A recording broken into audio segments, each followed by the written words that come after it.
Hi friends, ఈరోజు curry వచ్చేసి నైట్కి నేను రైస్లోకే చేశాను. ఇది చపాతీలో తింటే బాగుంటుంది.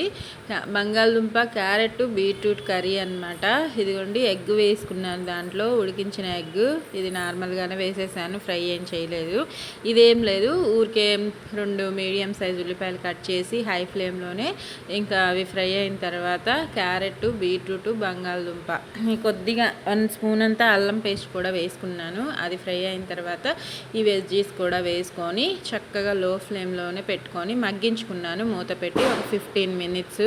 అప్పుడు చక్కగా మగ్గిపోయాయి. ఇప్పుడు ఉప్పు, కారం, పసుపు, ధనియాల పొడి కూడా వేసుకుంటున్నాను. ఈ టైంలో వేసేసుకొని చక్కగా మిక్స్ చేసి లో ఫ్లేమ్లోనే మూత పెట్టి ఒక 2 to 3 మినిట్స్ ఉంచేసుకొని అది కూడా కారం పచ్చివాసన పోయిన తర్వాత కొద్దిగా ఒక 3 టీ గ్లాసెస్ అంతా వాటర్ వేసుకుంటున్నాను. ఇంకా ముక్క ఎక్కడన్నా ఉడకలేదు, బీట్రూట్, క్యారెట్ కొద్దిగా ఉడకడానికి టైం పడుతుంది కాబట్టి ఈ మసాలాస్ కూడా, ఉప్పు కారాలు కూడా మనకి డ్రైగా ఉంటే పట్టవు కదా, అందుకని కొద్దిగా 3 టీ గ్లాసెస్ అంత వాటర్ వేసుకొని ఇది లో ఫ్లేమ్లోనే ఉడికించుకుంటున్నాను. ఇంకా పక్కన పచ్చడి కూడా చేశాను, వాటి కోసం అవి ఫ్రై చేసుకున్న పక్కన పెట్టుకున్నాను. ఈలోపు మన కర్రీ చూడండి, టెక్స్చర్ ఇలా ఉంది, కొద్దిగా వాటరీగానే ఉంది కదా.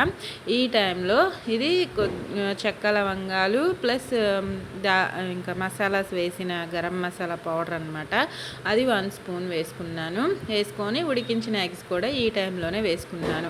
అంటే లైట్గా వాటర్ ఉన్నప్పుడు వేసుకుంటే ఈ మసాలాస్ అన్నీ గుడ్డుకు కూడా పడతాయి.